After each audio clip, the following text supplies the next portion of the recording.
Welcome back. In this video, we're going to be talking about XML to JSON.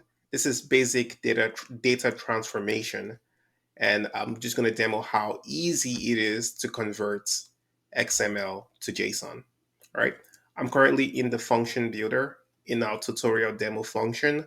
This function is currently connected to an API, and what we're going to do is that we're going to go grab some XML. We're going to convert it to JSON, and we're going to inspect the response. Okay. So the first step we're going to do have is basically the XML to JSON step. It's just a simple function. Just look for it. XML to JSON. Give it a name. I'm just going to call this parse XML.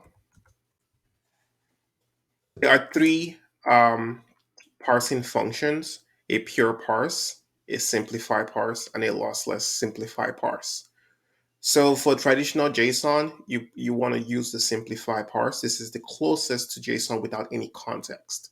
Whereas these two other options have some context, but we'll go through it and we'll see the differences between these three functions. I'm just going to paste in my XML. All right, this is just some basic XML.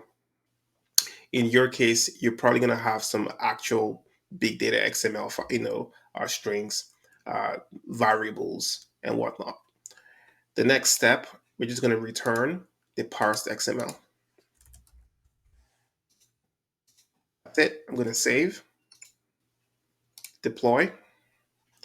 Then I'm going to pull up Postman, and I'm going to ping it.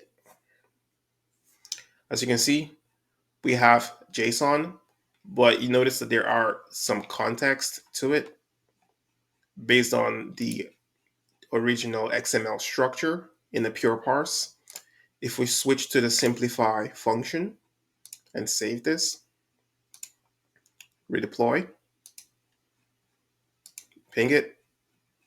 So the simplify just gets us a plain JSON, right?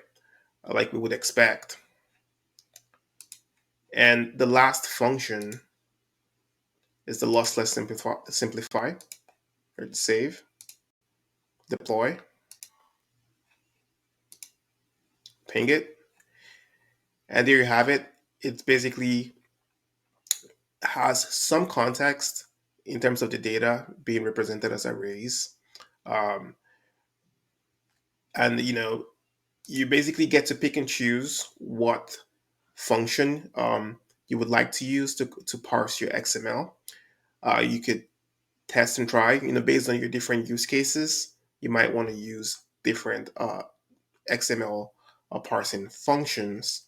But there you have it. It's very easy to convert XML to JSON. All you need to do is provide your XML and pick a function, and that's it. All the magic happens behind the scenes. All right.